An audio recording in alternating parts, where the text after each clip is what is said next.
장 14절부터 17절까지 말씀 중심에서 여호와 하나님의 사랑이라는 제목으로 하나님 말씀 증거하겠습니다. 호세아 선지서의 가장 중요한 핵심적인 내용이라고 한다면 하나님을 음란히 떠난 이스라엘 백성들을 우리 하나님께서 끝까지 놓지 않으시고 사랑하신다 라는 것을 호세아 선지자의 가정을 통해서 그렇게 나타내주고 계시는 그런 말씀으로 설명할 수 있겠습니다. 고멜이라는 음란한 여인을 호세아 선지자로 하여금 사랑하게 하셔서 계속해서 남편을 떠나서 다른 남자들과 함께 생활하는 그 고멜을 끝까지 대가지불을 하고 기회를 주고 다시 한번 나와 함께 생활하자고 사랑으로 허물을 덮고 감싸주는 우리 호세아 선지자의 그와 같은 모습들이 타락한 이스라엘 백성들을 대하시는 하나님의 그 마음과 같다는 것을 말씀해주고 계시는 그런 성경 말씀이라고 할 수가 있겠습니다. 북쪽 이스라엘에서 사역했던 선지자인데 제 13대 북쪽 이스라엘의 왕 여로보암이 이름이 그렇게 둘이 있는데요. 여로보암 2세, 여로보암 1세는 북쪽 이스라엘에 처음 시작되었던 왕 이름이고 13대 후에 다시 여로보암의 이름을 짓는 왕이 나오게 된 것입니다. 여로보암 2세 때, 그러니까 13대 왕 때 사역을 시작했던 동시대의 미가나 이사야 선지자도 그렇게 남쪽 유다에서 사역을 했던 그 동시대의 기록이라고 할 수가 있겠습니다. 그런데 호세아 선지자가 이렇게 자신의 가정까지 실물 교훈으로 삼아서 이스라엘 백성들의 타락상을 그렇게 외치고 있지만 깨닫지 못하는 거예요. 알지 못하고 하나님께서 몽둥이를 드시기 전까지는 알지 못하는 그 이유에 대해서 이따가 말씀을 좀 드리려고 하는데 그렇게 깨달음이 없고 그렇게 미련해서 어리석어서 결국에는 호세아 선지자가 그렇게 외쳤지만 한 호세아 선지자가 사역을 시작한 이후로 25여 년이 지난 즈음 결국 북쪽 이스라엘은 아수르 나라에게 멸망을 당하는 그런 결과를 얻게 되는 것입니다. 우리 믿는 성도들은 흔히 다시 오시는 예수님을 신랑 삼는 신부들이라고 잘 알고 계시는데요.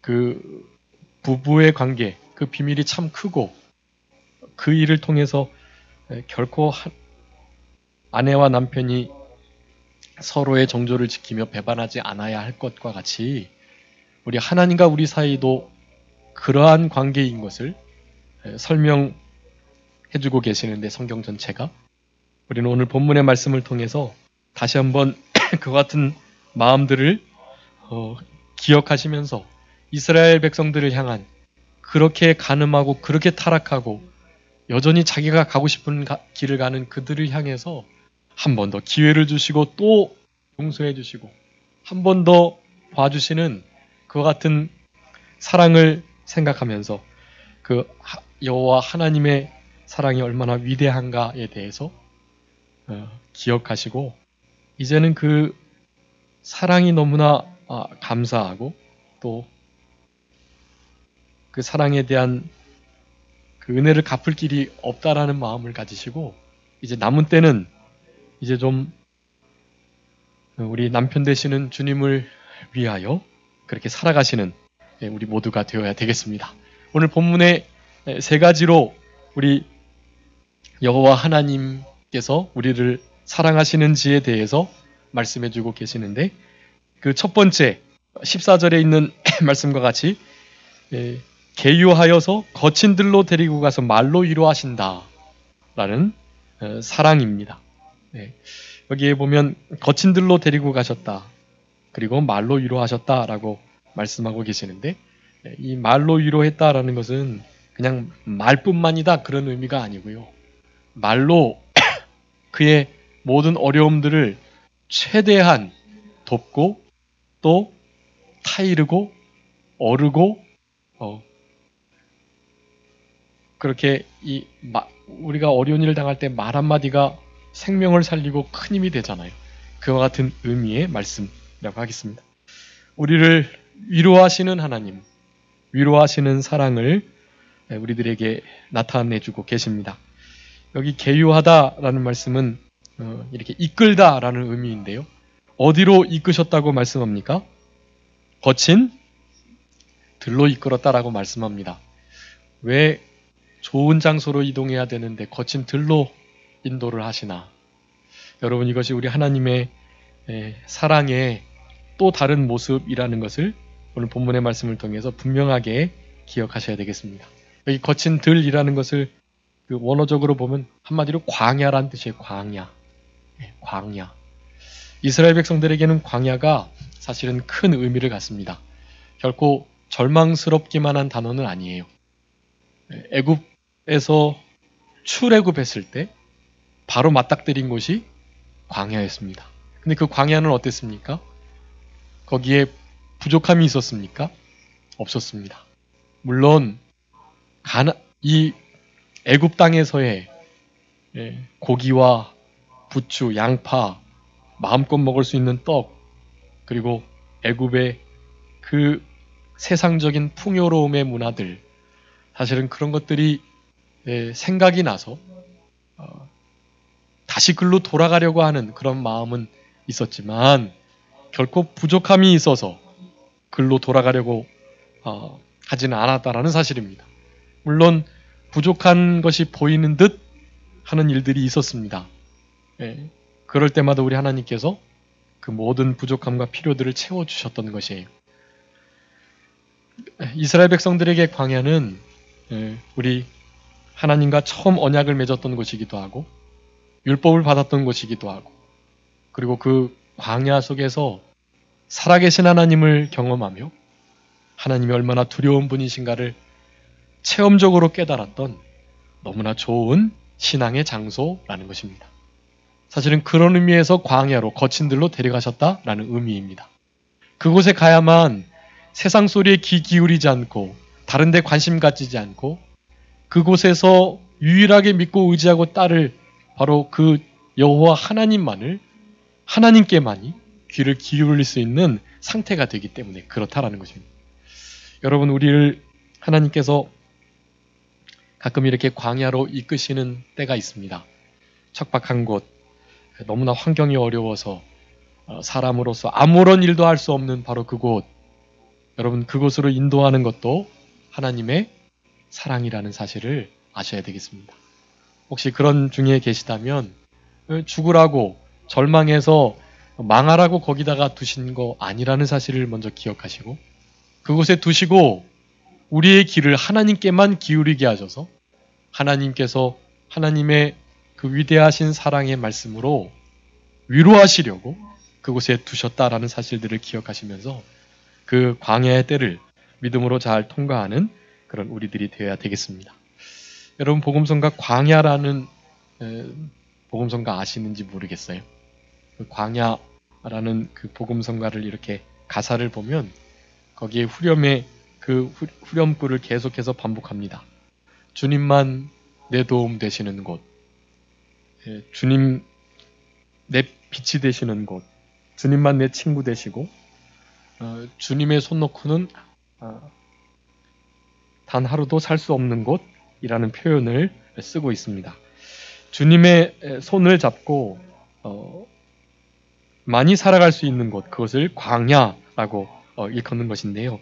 이 광야는 우리의 삶 가운데 없을 수가 없고 반드시 있다라는 사실들을 먼저 기억하시고, 특별히 이 북쪽 이스라엘을 향하여서 우리 하나님께서 호세아 선지자를 통해서 그 고멜과 같이 음란을 회개하지 않을 때에는 광야로 보내시겠다라는 말씀을 하고 계시는 것이고, 그 읽지는 않았지만 2장 1절부터 13절까지의 말씀을 보면 우리 하나님께서 계속해서 이스라엘 백성들을 징계하시고 또 어떻게 하든지 주님의 이 몽둥이를 통해서 깨닫고 돌아오기를 간절히 바라시는 마음이 거기 드러나 있습니다. 그와 같은 거친 들로 보냄을 받았을 바로 그때 우리 주님께서 위로하시는 그 말씀을 잘 듣는 우리들이 되어야 되겠고, 그 광야가 어렵고 힘든 길이긴 하지만 주님께서 주시는 힘과 위로를 받는다면 그곳이 어디이든 하늘나라가 될 수 있고 천국을 잃어버리지 않고 살아갈 수 있는 우리들이 될 것입니다. 이렇게 거친 들로 계유하시고 인도하셔서 말씀으로 위로해 주시는 우리 여호와 하나님의 사랑, 이것은 거친 들 광야로 인도하시는 하나님의 이 인도가 이를테면 징계와 같은 것인데, 그런 징계와 인도하심이 우리 하나님의 사랑의 또 다른 표현이다라는 것을 아셔야 되겠고, 진짜 사랑하지 않는 자들은 그냥 내버려 두세요. 그런데 하나님이 사랑하시는 자들은 반드시 이렇게 계유하시고 인도하셔서 하나님의 뜻을 나타내 주시고 얼마나 우리를 사랑하시는지를 알게 해 주시는 그런 진짜 사랑을 나타내 주고 계시다라는 것입니다. 우리 호세아 선지서에도 하나님께서 우리를 얼마나 사랑하시는지를 표현하고 있는 말씀이 몇 군데 나오는데 그중에 한 군데만 보도록 하겠습니다. 호세아 9장 10절 말씀 한번 읽어주세요. 우리를 얼마나 사랑하시는가. 호세아 9장 10절입니다. 옛적에 내가 이스라엘 만나기를 광야에서 포도를 만남같이 하였으며 너희 여쭤보기를 무화과 나무에서 처음 맺힌 첫 열매를 봄같이 하였거늘 저희가 바알보올에 가서 부끄러운 우상에게 몸을 들임으로 저희의 사랑하는 우상같이 가증하여졌도다. 아멘. 여러분, 우리 하나님께서 이스라엘을 어떻게 사랑하셨습니까? 광야에서 포도를 만남과 같이 그렇게 사랑하셨다라고 표현합니다. 광야는 포도가 아니라 물 한 모금만 있어도 가장 큰 기쁨을 느낄 그런 곳이잖아요. 근데 그런 곳에서 포도를 만난 것처럼 그렇게 사랑하시는 우리 하나님이십니다. 또 무화과 나무에서 처음 맺힌 그 첫 열매를 본 것처럼 그렇게 우리를 대하시고 사랑하신다라는 사실입니다. 그런 하나님을 우리가 이스라엘 백성이 떠나고 마음을 아프게 하며 바알보올을 섬기고 음란하게 하나님을 떠나서 그렇게 하나님의 마음을 아프게 했던 것을 생각할 때 우리를 거친 들로 광야로 인도하셔서 위로하시고 그 음란한 자리에서 돌이키도록 우리를 징계하시고 또 타이르시고 오르시는 우리 주님의 그와 같은 사랑들을 오늘도 기억하시면서 남은 때 주님이 인도하시는 이 광야를 손잡고 잘 통과하시고 또 그곳에서 주시는 참된 위로를 받아 누리시는 우리들이 되어야 되겠습니다. 여기 본문 14절의 말씀은 다 선포의 말씀이에요. 현재까지도 이스라엘 백성들은 계속 그 죄를 범하고 있는데 우리 하나님께서 이렇게 해주시겠다. 일방적으로 선언해 주시는 것입니다. 그들의 마음이 그럴 만한 자격이 있거나 공로가 있어서가 아니고요. 그냥 그들을 내버려 두지 않으시고 우리를 그렇게 사랑하시는 사랑으로 우리를 위로하시려는 그런 아주 일방적인 선포입니다. 우리 신앙은 사실은 다 일방적이에요. 하나님께서 회개케 하시고 돌아오게 하시고 주님의 말을 따르고 듣게 하시고 인도받게 하시고 그렇게 하시는 것입니다. 우리가 나름 결정해서 회개하려고 노력하고 또 순종하려고 힘쓰고 그러면은 우리 주님의 그 선행적 은혜의 역사가 없으면 사실은 불가능한 우리들이라는 것을 먼저 인정하셔야만 하는 것이, 그렇기 때문에 모든 것을 다 주님께 맡기고 그저 우리는 그런 사랑의 일방적인 선언 앞에 하나님의 긍휼하심을 구하고 불쌍히 여김을 한 번만 더 참아주시고 봐주심을 간절히 소원하면서 우리의 성결함, 신앙의 정조를 지키고 정결을 잃어버리지 않으려고 힘쓰는 그런 자세로 남은 때를 살아가야만 하겠습니다. 우리를 향하신 하나님의 사랑, 첫 번째 거친들로 데리고 가셔가지고 말로 위로하시는 사랑이시다. 근데 이 거친들, 광야에 있을 때 우리가 기억해야 할 중요한 아주 기본적인 말씀이 있습니다. 계속 말씀드렸지만 하나님께서 거기 우리를 망하게 하시기 위해서 인도하신 게 아니다라는 사실. 여러분 그것을 가장 먼저 기억해야 되겠습니다. 예레미야 29장 11절 말씀에 보면 우리 하나님 여호와께서 말씀하시는데 너희를 향한 나의 생각이 내가 알고 있다. 너희를 향한 나의 생각은 내가 안다. 너희들은 사실은 잘 모른다. 그렇게 말씀하시면서 재앙이 아니고 장래에 소망을 주시려는 평안이다 라고 말씀을 합니다. 이스라엘 백성들의 입장에서 볼 때는 마치 재앙과 같은 일이라 할지라도 그거 소망스러운 일이라는 거예요. 이제 두 번째 이 아굴골짜기를 소망의 문으로 삼아주시는 것이 하나님의 사랑인데 재앙과 같은 상황이 있긴 하지만 반드시 그것을 참된 평안으로 소망으로 바꿔주시는 우리 하나님이시라는 바로 이 사실을 여러분 가장 기본적으로 기억해야 되겠습니다. 거친 들과 같은 광야와 같은 그리고 재앙과 같은 상황을 만날 때요. 여러분 꼭 기억하셔야 됩니다. 하나님께서 그렇게 망하라고 두신 것이 아니라 그곳에서 더 소망스럽게 평안하게 장래에 소망을 주시려는 그러한 일을 위해서 그것으로 인도하셨다라는 것을 기억해야 되겠습니다. 또 예레미야가 3장에 보면은 31절 32절에 이는 주께서 영원토록 버리지 아니할 것이다 라고 말하면서 저가 비록 근심케 하시지만 그 풍부한 자비대로 긍휼히 여기실 것이다 라고 말씀합니다. 절망 속에 놓여지고 또 거친들 광야와 같은 재앙을 만난 듯 보이는 그러한 속에서도 결국 하나님께서는 버리지 않으신다. 내버려 두지 않으신다 라고 분명히 약속하시는 이 약속의 말씀을 여러분 먼저 기본적으로 기억하시고 우리를 버리지 않으시고 그대로 내버려 두지 않으시고 우리를 향하여 평안과 참된 소망을 가지고 계시는 그 하나님의 신실하심을 먼저 기억하면서 그 광야의 때를 믿음으로 잘 통과하는 우리들이 되었으면 좋겠습니다. 그곳에서 어떤 위로의 말씀을 들어야 할까? 어떤 태도를 취해야 할까? 그것이 참 중요한데요. 첫 번째는 우리 열왕기상 19장에 있는 것처럼 엘리야가 우리 하나님을 그렇게 만나는 장면 속에 광야로 인도하셔가지고 바람, 지진, 그리고 불 이와 같은 일들이 한참 지나가는데도 거기에서 하나님을 찾을 수가 없었습니다.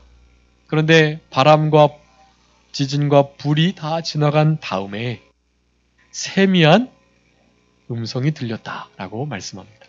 세미한 음성 가운데 계신 우리 여호와 하나님을 만나게 되었던 것입니다. 여러분 광야에 우리를 내모셨다는 것은 세미한 음성을 듣게 하시기 위함이라는 것을 기억하셔야 되겠습니다.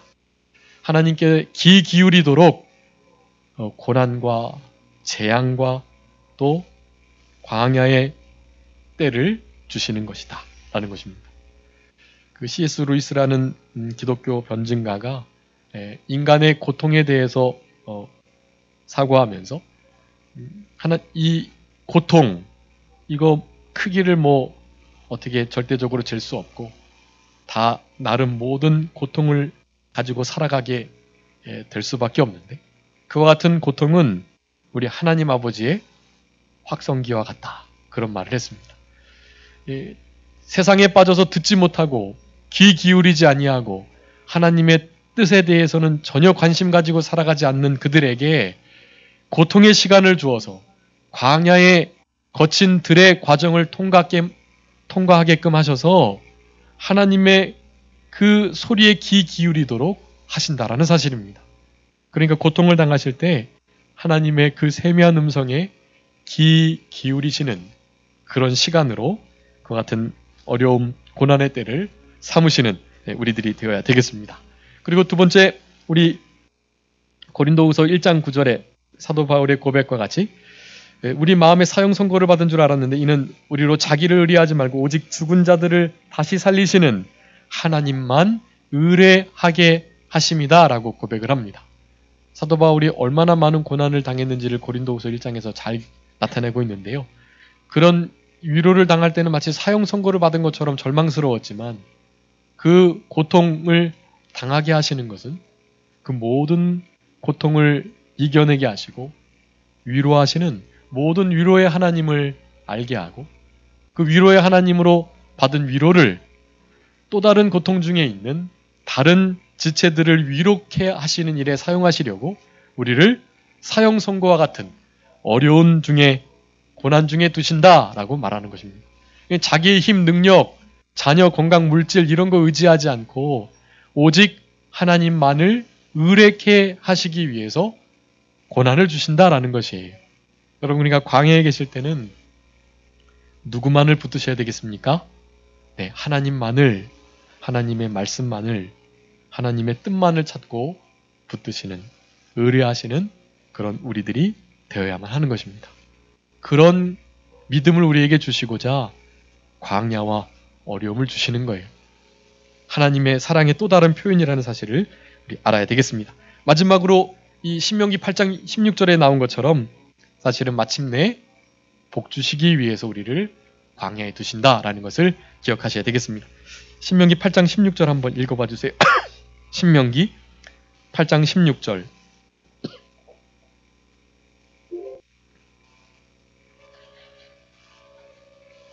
신명기 8장 16절입니다.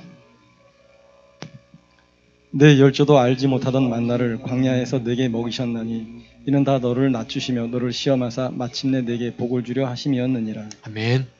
하나님께서 이스라엘 백성들을 광야 가운데로 인도하시고 그 광야에서 만나도 주시고 발이 부르지 않게 하시고 신발이 헤어지지 않게 하시고 의복이 낡아지지 않게 하시고 낮에는 불기둥으로 밤에는 구름 기둥으로 만나로 매출하기로 그렇게 따르는 신령한 반석이신 예수 그리스도를 통하여서 반석에서 물을 실제로 내어주심으로 이스라엘 백성들이 하나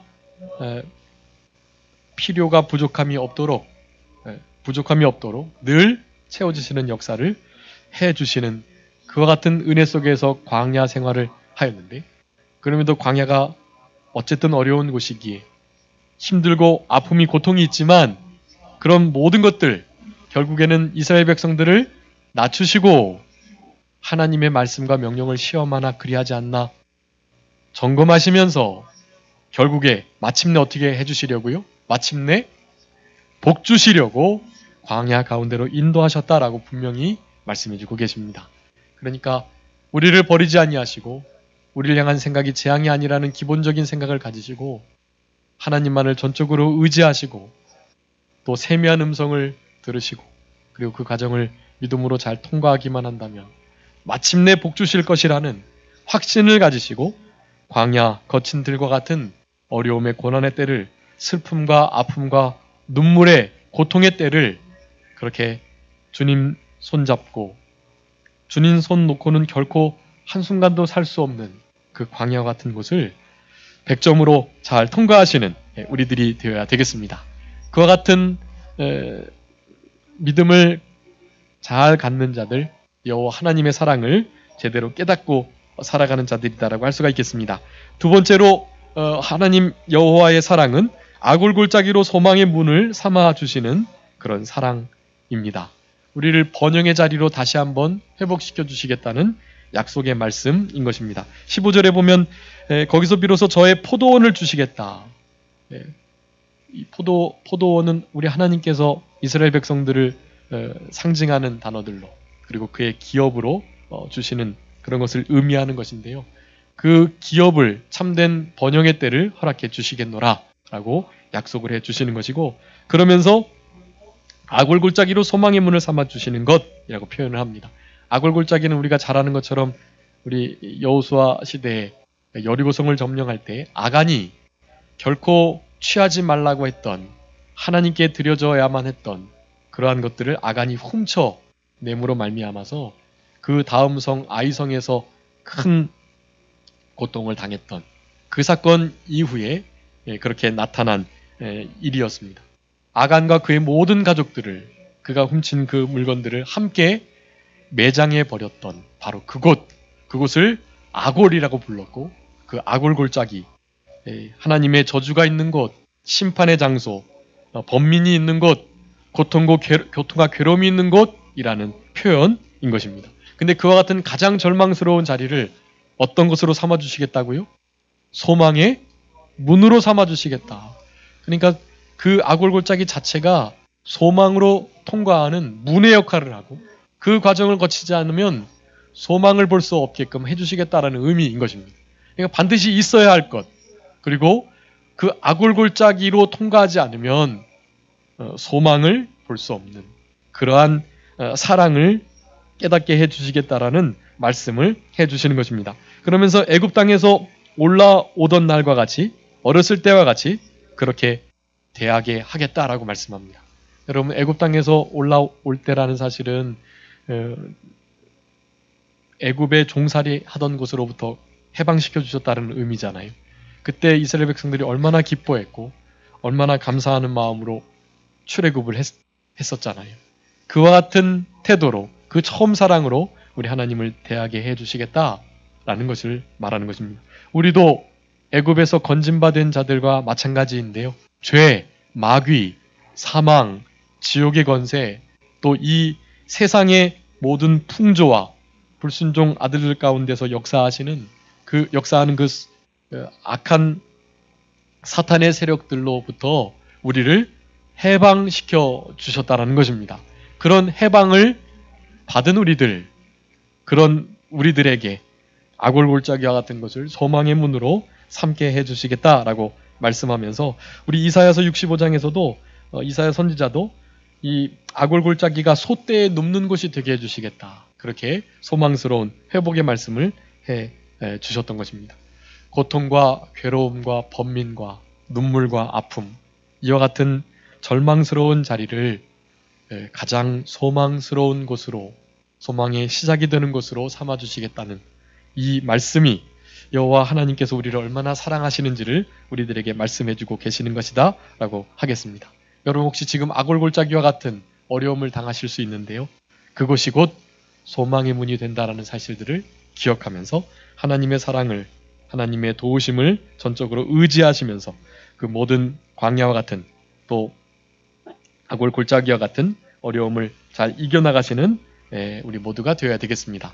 마지막으로 16절 17절 있는 말씀인데요, 여호와 하나님을 남편이다 라고 일컫게 하시는 그와 같은 사랑을 우리들에게 말씀해주고 계십니다. 지금은 계속 고멜과 같이 호세아라는 아주 훌륭한 남편을 계속 떠나고 있는데요, 이스라엘 백성이 하나님을 남편으로 일컬을 수 있는 이 위대한 신앙의 자리를 다시 회복시켜 주시겠다라는 것입니다. 고멜과 같이 전혀 자격이 없는 자들인데 그렇게 신앙의 정조를 지키도록, 그리고 성결하고 순결한 몸으로 그렇게 다시 한번 하나님의 신부된 그러한 자들로 자리를 회복시켜 주시겠다는 말씀을 해주고 계시는 것이다 라고 하겠습니다. 그러면서 이제 거기 바알이라 일컬지 않게 하겠다, 바알을 내 바알, 나의 바알이라고 하면서 하나님을 멀리 떠났는데요, 더 이상 내 바알이라는 말을 하지 않게끔 해주시겠다, 그렇게 말씀하시는 것이고, 바알의 이름을 입에서 아예 제하여 주시겠다라고 말씀하고, 그 이름을 기억해가지고 일컫는 일이 결코 없게 하시겠다, 그렇게 말씀하시면서 오직 하나님만을 내 남편 삼는 그와 같은 신앙으로 살아가게끔 해주시겠다라는 것입니다. 대신 그와 같은 이름을 입술에서 제하여 주시고, 대신 그들의 입술에 하나님이 나의 남편, 나의 하나님, 우리는 그의 백성이라는 표현들을 하게 하시면서 우리 한 달 동안 달력에 있는 말씀 이렇게 묵상하면서 시편 30편 4절에 있는 말씀, 주의 성도들에게 요구하시는 여호와를 찬송하면서 그의 거룩한 이름을 기억하면서 그 이름에 합당한 영광을 돌리며 감사하면서 살아가게끔 해 주신다라는 것입니다. 바알의 이름, 그리고 내 바알이다, 이런 표현을 더 이상 사용할 수 없도록 하나님만을 내 남편 삼도록 그렇게 해주시는 우리 하나님의 사랑을 나타내 보여주시겠다라고 말씀하는 것입니다. 그럼에도 불구하고 예레미야 선지자도 그들이 내 남편 되었지만 내 언약을 파기하였다. 끝까지 언약을 거기고 우리 고멜이 호세아를 도망쳐 나온 것처럼 계속 이스라엘 백성들이 그런 길을 걸어가기에 하나님께서는 결국 북쪽 이스라엘을 들어서 심판하시는 자리에 이르게 하시긴 하셨지만 다시 한번 우리의 마음속에 새겨야 합니다. 여호와께서 우리의 남편이 되신다라는 사실을 여러분 기억하셔야 되겠습니다. 남자 성도님이나 여자 성도님이나 관계없이 우리는 하나님의 신부된 자들이에요. 하나님께서 우리의 남편이 되신다라는 것입니다. 그런데 호세아 선지서 전체를 보면 음란이 하나님을 떠났다. 그 음란한 마음으로 인하여서 하나님을 결국 알지 못하게 되었고 그 정조를 잃어버림으로 말미암아서 하나님의 마음을 알 수 없고 하나님을 결국 음란하시 떠나고 그 음란한 마음이 미혹되었다라고 표현하고 있습니다. 호세아 4장 12절, 호세아 5장 4절 이 두 말씀 보면 어떻게 하나님을 음란히 떠날 수 있고 하나님을 알지 못하게 될 수 있는가에 대해서 설명해 주고 계세요. 근데 그 근본적인 원인을, 그러니까 우리가 하나님의 신부이고 하나님 우리의 남편 되시는데 그 사실을 우리가 잊어버리고 음란히 하나님을 떠나 하나님을 알지 못하는 상태에 이를 수 있게 되는 가장 중요한 원인을 호세아 선지서는 이렇게 말하고 있습니다. 호세아 13장 6절 말씀 한번 읽어주세요. 호세아 13장 6절. 저희가 먹이운 대로 배부르며 배부름으로 마음이 교만하며 이로 인하여 나를 잊었느니라. 아멘. 이스라엘 백성들도 그렇게 타락하게 된 이유 중에 하나가 광야 생활할 때는 그저 주님 손 붙잡고만 살 수밖에 없었는데 가나안 땅에 들어가고 왕들이 세워지니 사사들 시대 이후에 그렇게 왕들이 세워지니 충분히 하나님 없이도 살 수 있는 것처럼 여겨지는 때가 되었고 그렇게 풍요롭고 하나님이 주시는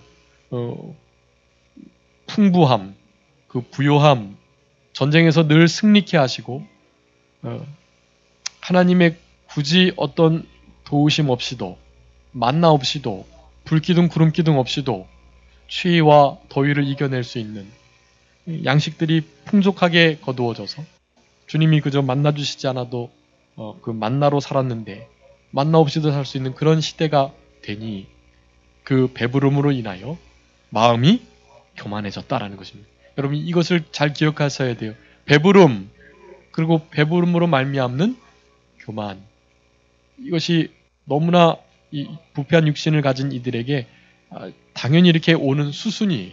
그러니까 너무 하나님께 부하기를 구하시면 안 돼요. 하나님께서 모든 것을 적당히 주시기를, 너무 가난해서 도둑질해서 하나님의 영광을 가리워서도 안 되고 너무 부유해서 하나님을 모른다 할까 걱정하는 마음을 가지고 살아가셔야만 하는 것이, 부요함으로 말미암아 교만해져서 우리 하나님을 잊어버리는 일이 없도록 살아가셔야만 하는 것입니다. 하나님을 잊어버리는 그 순간부터 음란히 하나님을 떠나는 일들이 있게 되는 것입니다. 음란히 하나님을 떠나게 되면 하나님이 남편 되시는 것을 잊어버리고 우리가 관심 있는 그 무엇에 우리의 모든 것을 빼앗기는 그런 상황 속에 놓여 있게 되는 것입니다. 그렇기 때문에 배부를지라도 결코 교만하지 않도록 하나님을 잃어버리는 일이, 잊어버리는 일이 없도록 그렇게 힘쓰는 우리들이 될 때 우리를 향하신 하나님 여호와의 그 사랑을 조금이나마 보답할 수 있는 남은 생애를 살아갈 수 있게 될 것입니다. 아무쪼록 오늘 하루 또 한 주간 생활하시면서 여호와 하나님의 우리를 향하신 이 위대하신 사랑을 기억하시고 우리가 얼마나 그동안 고멜과 같이 정조를 잃어버리고 비진리와 타협하면서 그리고 진리를 양보하면서 그렇게 살아갔는가에 대해서 기억하시면서 그것이 혹시 우리의 풍요로움, 배부름 때문에 교만하여져서 하나님을 잊어버림이 아닌가 생각하시면서 남은 때에는 이와 같은 우리를 향하신 사랑의 그 사랑을 받은 자답게 그렇게 하루하루를 살아가시는 우리 모두가 되어야 되겠습니다. 우리를 광야 속으로 인도하셔서 말로 위로하시는 하나님, 아굴골짜기를 소망의 문으로 삼아주시는 분, 우리의 입속에서 내 바알이라는 이름을 제하시고 여호와를 내 남편이라 일컬을 수 있게 우리의 신앙의 정조를 다시 한번 회복시켜 주시는 우리 하나님의 그와 같은 사랑을 기억하시면서 남은 때 결코 주님을 떠나지 아니하고 우리 주님과 늘 동행하시는 주님과 이 하나됨의 이 큰 비밀을 늘 경험하며 살아가시는 우리 모두가 되어야 되겠습니다. 자, 기도하겠습니다. 살아계신 우리 아버지 하나님 감사합니다. 우리를 향하신 하나님의 그 은혜와 사랑, 그 은혜와 사랑으로부터 멀어지게 하려는 사탄의 미혹과 속임이 또 회유와 겁박이 늘 닥치는 이런 세대 속에서 이제 다시 오실 신랑이신 우리 예수 그리스도를 잘 맞이하는 정조를 지켜나가는 참된 신부로서 이 땅을 승리적으로 살아갈 수 있도록 우리 주님께서 역사하시고 도와주시옵소서. 아버지 하나님 우리를 내버려 두지 않으시고 계유하셔서 거친들 광야로 인도하심으로 우리를 말로 위로해 주시는 사랑을 우리에게 베풀어 주신다 하셨사오니 우리의 삶 가운데 그런 척박한 곳, 광야와 같은 곳, 우리 주님의 손 놓고는 결코 살 수 없는 곳, 그곳으로 우리를 인도하실 때 그 하나님만을 전적으로 의뢰하게 하시고 하나님의 세미한 음성을 듣게 하여 주시고 마침내 복주심을 인정하고 기대하며 아골골짜기를 소망의 문으로 삼아주실 우리 하나님을 감사하면서 그 가운데서도 원망, 불평, 낙심, 낭망을 좌절하지 않게 하시고 우리 하나님의 하나님 되심을 인정하며 우리를 향하신 생각이 너무나 높고 다르다는 것을 기억하고 재앙이 아니라 평안이고 장래의 소망을 주시려는 것이라는 것을 의심하지 않고 살아가는 우리 모두가 되게 하여 주시옵소서.